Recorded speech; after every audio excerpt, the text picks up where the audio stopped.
Untuk hari ni, petang ni kita akan continue dengan chapter 2. So, macam yang kita tengok hari tu dalam outline untuk chapter 2 ada distribution transformer, ada instrument transformer, yang dua ni kita dah habis cover. Dan kita akan start hari ni dengan power cable. Power cable dan seterusnya sampai MCC lah ya. Okey, sekejap.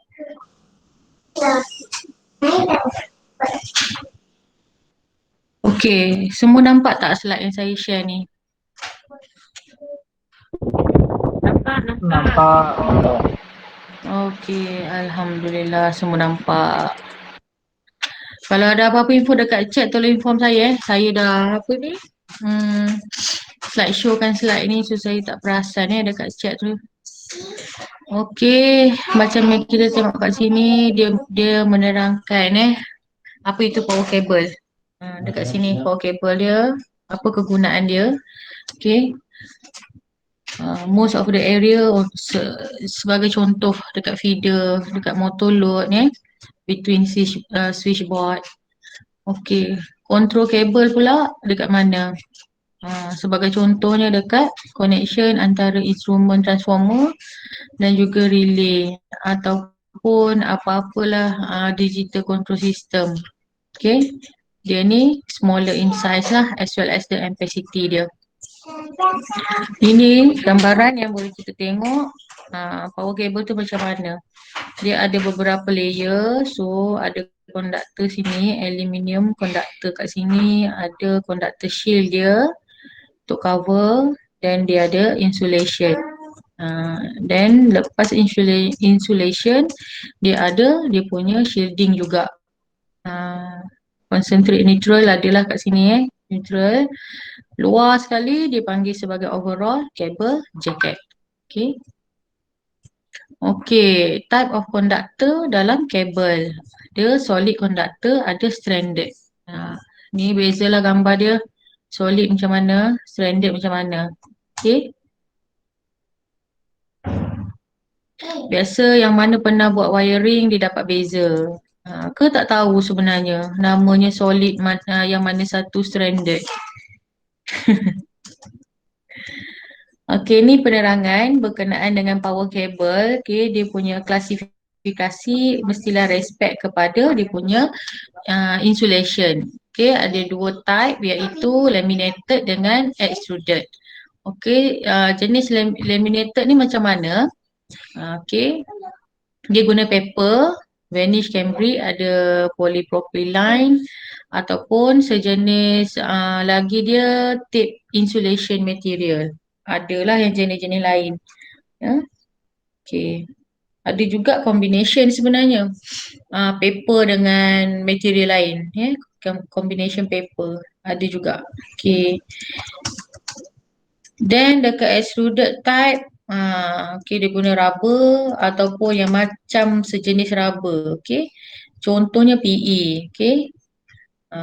PE, XLPE yang ini banyak sangat akan jumpa kabel sejenis ni, PE, SLPE, EPR, okey. Ada tiga, kat sini dia ada bagi tahu tiga main criteria untuk kabel sizing, okey.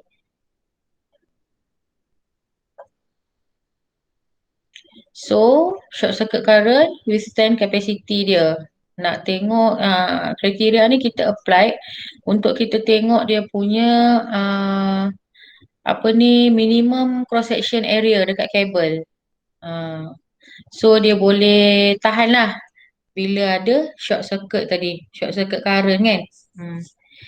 So macam sini dia terang, fail to check the conductor size for short circuit heating boleh menyebabkan permanent damage dalam kabel insulation dan boleh menyebabkan kepada kebakaran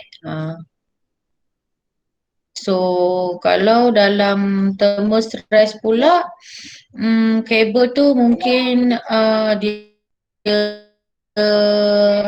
subject to significant mechanical lah. Yang ini mechanical part lah, mechanical stress tu kan. Okay, untuk maximum temperature reach under short circuit ni dia depend pada magnitude dengan duration of the circuit, short circuit current tadi. Ni dia punya apa?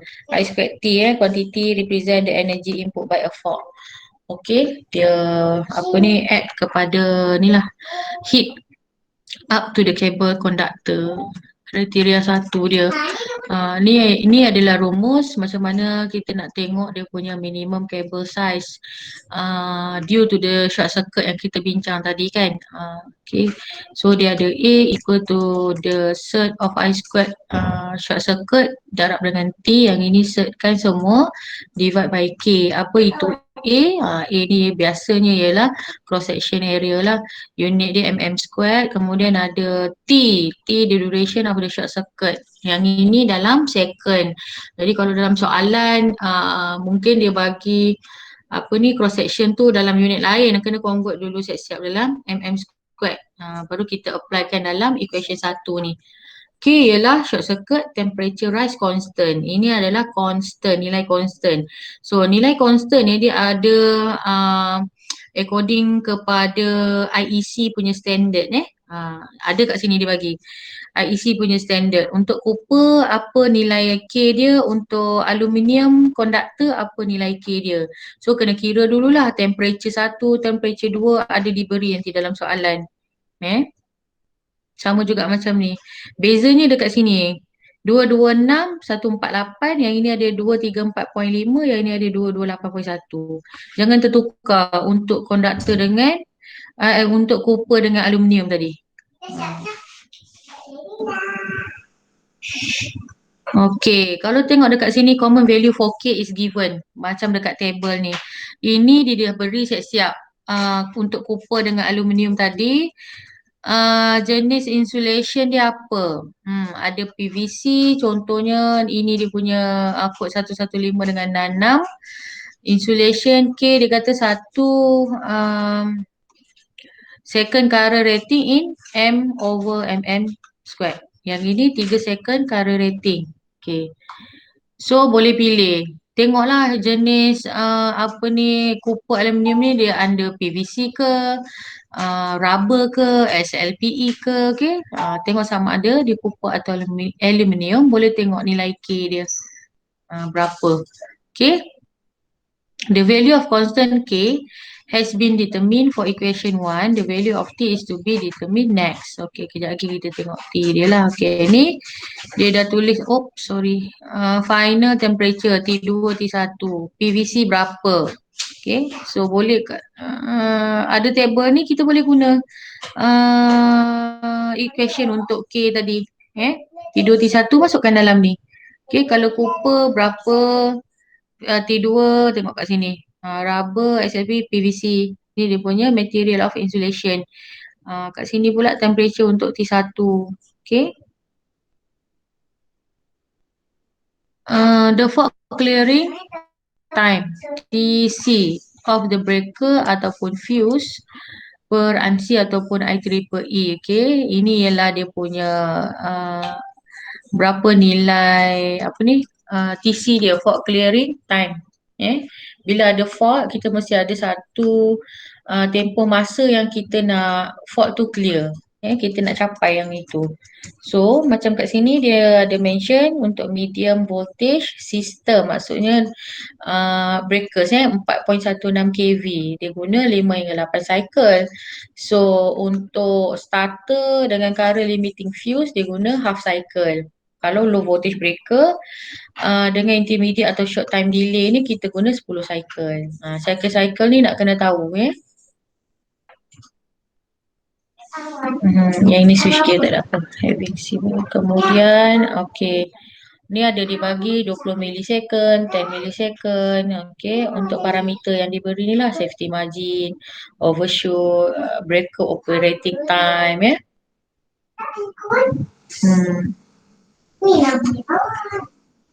macam kat sini dia dah bagi tahu kabel SLPE aluminium. SLPE, jenis SLPE insulation dia aluminium. Dia select untuk circuit breaker control motor feeder pada 415 ataupun 400 volt switch gear, yang paling sesuai lah untuk bertahan dengan maksimum rated fault current 50 kilo amp, at least untuk 120 millisecond. Kat sini dia dah bagi tahu. Tapi macam mana pun dia kata kita kena allow lah 40 millisecond untuk opening time of circuit breaker. So waktu circuit breaker nak open tu kita kena kira lah 40 millisecond untuk starting dia tu kan. Ada pengiraan, ada apa ni, allowance masa yang kita ni set upkan dekat situ. Okey. Then, okay, ni under kriteria satu lagi. Okay, circuit breaker control motor feeder. Dia kata maximum rated fault current ni 50 kilo amp for at least 160 millisecond. So kat sini tadi kan rumus A tadi, I short circuit kali dengan T over by K. So 50 kilo amp, okay.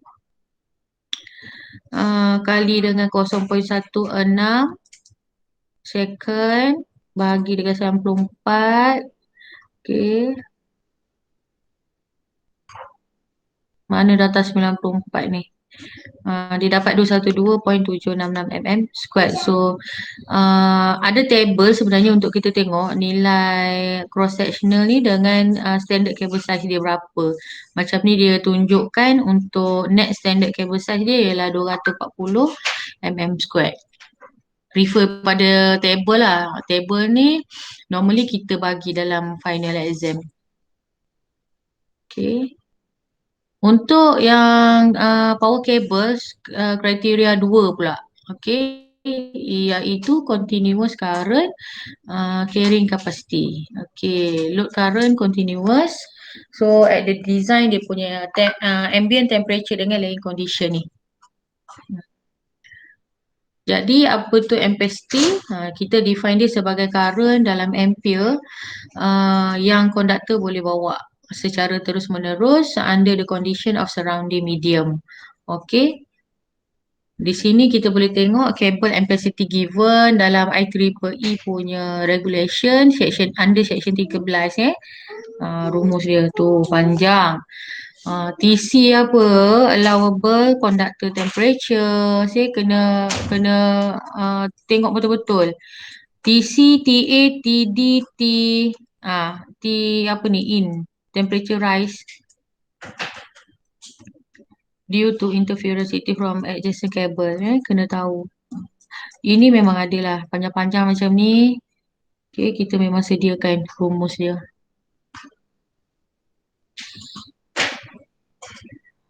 Okay, under kriteria 2 juga dekat sini.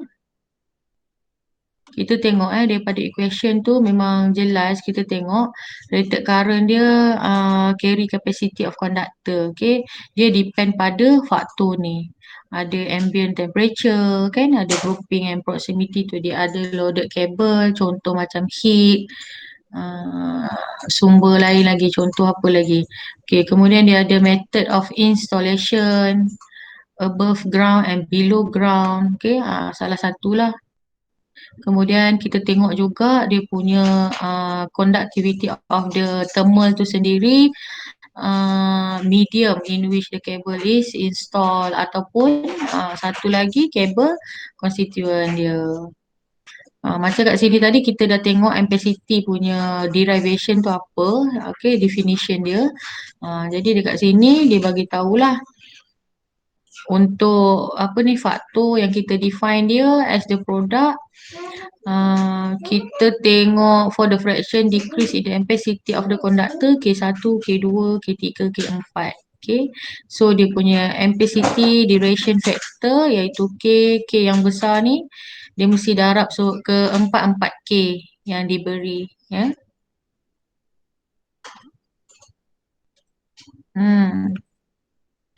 Ini K1, rating factor for variation in ambient air temperature. Actually K1, K2, K3, ini K2 lagi. K2, K3, K4 ni kita akan go through dalam latihan. So lagi nampak macam mana cara kita nak ambil nilai-nilai. Contoh macam spacing, number of rack ni kan, dia ada dalam soalan. Jadi berdasarkan info dalam soalan tu kita akan pick dekat sini, dekat table ni. Banyak sangat sebenarnya. Untuk soalan kebiasaannya untuk yang chapter apa ni, kabel ataupun equipment ni lah, power cable, instrument, transformer apa semua. Dia memang banyak markah kat sini So dia berkait. Cuma kena hati-hatilah Apa lah bila kira. Ya, apa dia? yang ni markah ni yang kalau buat soalan dekat final Dekat final. Untuk test saya tak keluarkan soalan kabel ni. Saya terang-terang cakap lah sebab dekat dekat test takut tak cukup masa awak nak buat soalan kabel ni, dia panjang. Pengiraan dia panjang. Kalau saya kadang-kadang tu sampai 2 pages lah nak settlekan dia punya apa ni, nak solvekan dia punya ni kan, problem dia. So soalan ni memang kita suka letak dekat final exam lah. Satu soalan mewakili 25 markah atau 20 markah macam tu. Noted untuk chapter yang ini. Power cable, ada apa lagi tadi atas tu? Tengok outline dia balik. Tapi memang power cable ni famous lah soalan dia. Switch gear, power fuse, protective device ni kita akan masukkan dekat assignment. Motor control center pun masuk kat assignment. So saya boleh katakan untuk yang ini 1 sampai 5. 1 sampai 5 ni memang dia kita bawa dia ke final lah yang ini. Boleh boleh. Ada yang tanya soalan apa ke, tak ada dekat chat tak ada Okay. Then kita continue lagi. Okay, ni macam tadilah yang saya cakap. Kita sampai ke 4. Ada example kat sini. Example ni awak boleh tengok. Tak ada apa sebenarnya. Rated current, kemudian cari K. Kemudian yang ketiga, kita tengok kabel ampacity dia berapa. Dan kita analyse. Nak pilih kabel size yang macam mana. Ini simple je soalan dia saya bagi ni. Simple pun nampak complicated sebenarnya. Dia dah bagi dah kat sini input dengan source input dengan source. Apa yang bunyi Apa saya punya ni? Saya punya ni rasa macam dah mute. Okay. Kalau tengok kat sini dia bagi motor rated dekat 160 kilowatt. Control by air circuit breaker, ACB air circuit breaker, feed from main, PCC of fault rating. Macam contoh tadi kat lah 50 kilo amp. Ada aluminium SLPE, cable required, cable size of 3C 240 meter square. Minimum due to the short circuit rating. However, the next selected size is 3C 300 square due to the continuous current requirement. Dia pilih yang ni, next lah, yang terbesar. Tak adalah ambil yang paling besar, besar one step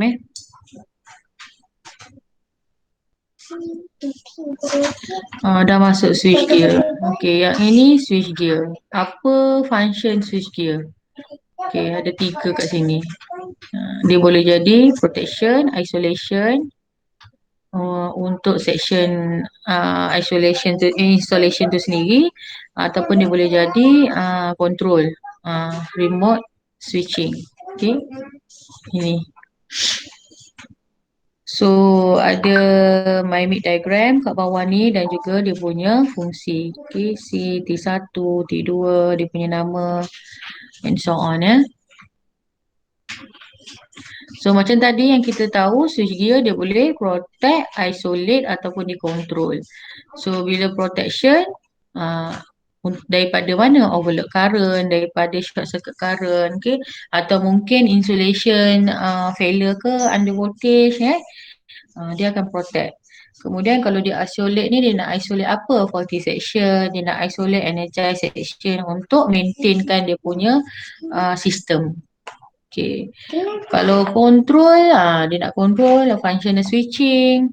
Maybe ada emergency switching ke ataupun nak stop, emergency stop. Boleh nak measure apa-apa. Okay. Ini adalah main component dalam switch gear. Okay, kita boleh tengoklah front panel, ada isolator atau disconnector kat sini, ada fuse, ada contactor, circuit breaker, bus bar, incoming feeder. Okay. Protective device. Circuit breaker ni kita tahu dia device yang akan control ataupun protect network kan. So, dia boleh tahan dengan apa-apa yang mengganggu sistem kita. Jadi main circuit mestilah boleh ada ciri-ciri ketahanan tanpa ada sebarang damage. Contohnya macam thermal stress ni, dia boleh menyebabkan short circuit current. Memang sikit je, sekejap, bukan sikit, sekejap je maksud saya. Sekejap, dalam 1 atau 3 saat je dia dah boleh jadi short circuit current ni, thermal stress ni, bahaya.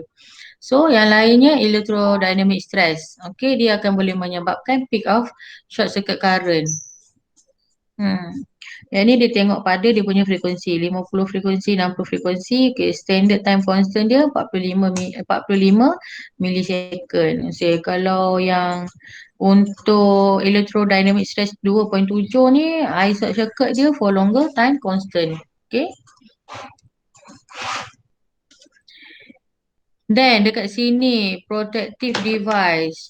Ni dia bagi tahu lah rated short circuit breaking capacity tadi apa? Highest value of current that the circuit breaker is capable of breaking without being damaged. Okay, boleh baca lah yang ni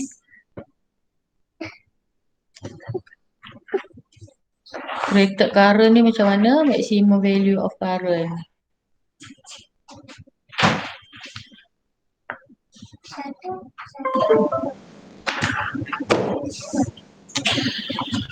Next. Okay. Yang ini tripping current range. Bila ada overload ataupun ada short circuit protective device. Yang ini untuk LV circuit breaker. Ada apa ni? Thermal short circuit protection. Tak ada. Ini nak tunjuk dia punya ni lah, type of protective macam mana, overload dia protection ni macam mana Wow. Yang ini yang ketujuh. Yang ketujuh motor control center. So, kalau tengok ni gambaran yang besar ni, sini kan. Motor control center ni, dia akan dikaitkan dengan switchboard. Okay, ada feeder busway kat sini. Dan akan ada panel board. Kat sini ada transformer. Okay, ini kita punya panel board dekat user Ada lampu. Apalah yang nak pasang kat sini nanti. So kat sini ialah kita punya MCC. Nampak ada control 480 VAC kat sini. MCC ni topik dia lebih kepada dalam simulation ni untuk penggunaan dia. Nanti kita tengok macam mana kita nak buat. Saya bagi satu case study yang berkait dengan motor ni. Semua akan buat simulation lah berkaitan dengan motor ni. Okay. Selesai untuk chapter 2, part 2. Dan saya nak sentuh berkenaan dengan PSCAD tadi.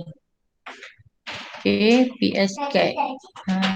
Saya dah install PSCAD ni. Dan awak boleh try tengok. Dia ada banyak sangat parameter dalam ni.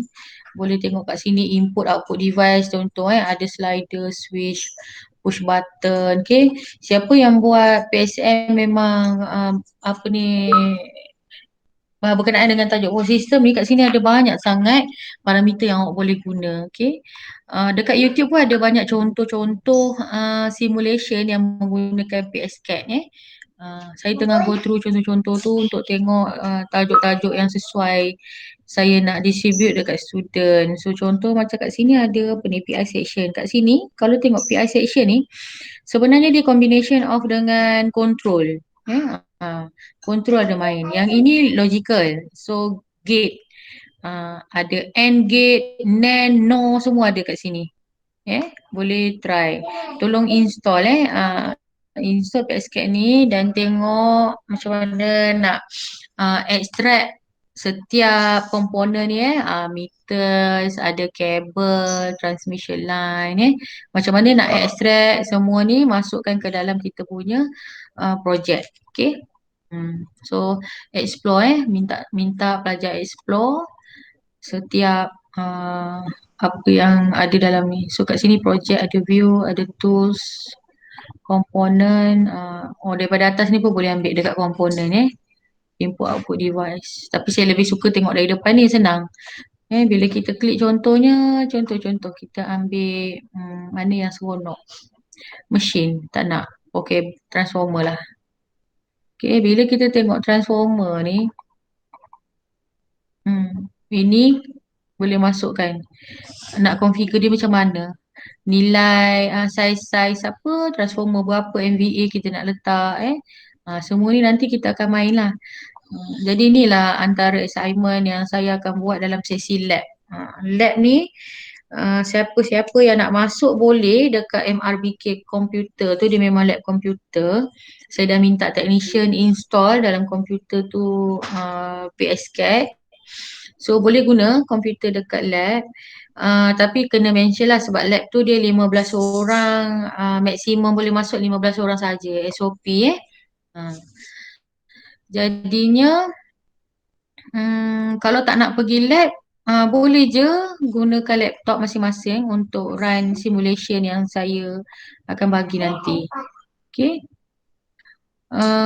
So setakat ni ada apa nak tanya lagi tak? Ada apa-apa soalan yang tak faham?